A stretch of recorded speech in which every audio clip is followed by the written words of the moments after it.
he hasn't heard it, and that's fine. You know what I'm saying? But Nightmare on Wolf Street came out in 2016, by the way. So If you just letting haven't you know. heard it, I Yeah, strongly urge to go listen to it. yeah, Like I'm telling you, I like to compare you to a dude back at home. He goes by King Envy, and mm-hmm. he's just as nice. Mm-hmm. You know what I'm saying? And Shout out King Envy. yeah, he y'all up there to me. Yeah. Y'all up there. So shit, I might do it before this comes out. I don't. We'll see. We'll see because Yeah, that's a whole different conversation. yeah. But But Nightmare on Wolf Street, that was a long process. I had tell him who you had on there.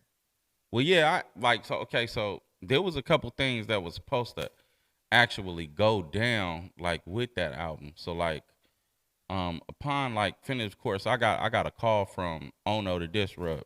Shout out Ono, another Ox City legend. I got a call from him on New Year's Eve.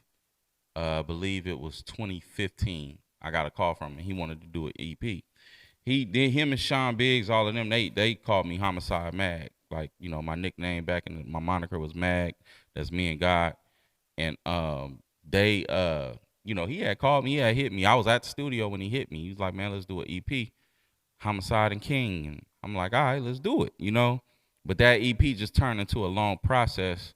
Um, I winded up getting some money in the building, and it transpired into the work, so I didn't have to settle for like certain beats and All right. different things like Yeah, that. because I know that shit But could yeah, be annoying. yeah. But I originally went at Jadakiss to get on Right Back to the Money, the one with Game, and it's like an easier because my home was shout out OG Muggs from I met him with Strange Music, Tech Nine and E40's bodyguard, but like he linked me up with Whack 100, and I sent the record to Whack 100, and Whack 100 sent me the record back in like probably 2 or 3 days or whatever. Game sent it back, and from that point I was just like, all right, like what do I want now?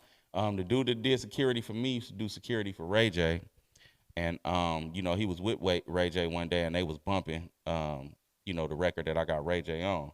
They was bumping it. It was me at first. It was me on that record. So like singing the hook and everything. Yeah. They was bumping it with Ray J. Ray J got on the phone and we chopped it up for a minute. He was like, "What you doing tonight?" I'm like, I'm wherever you at." So he like, yeah. He's like, "Let's go. Let's do it at the Paramount Studios." So that's where we went and linked up. That's actually where we mixed some of the album too. But we went and linked up Paramount Studios, and he came up in there. We pretty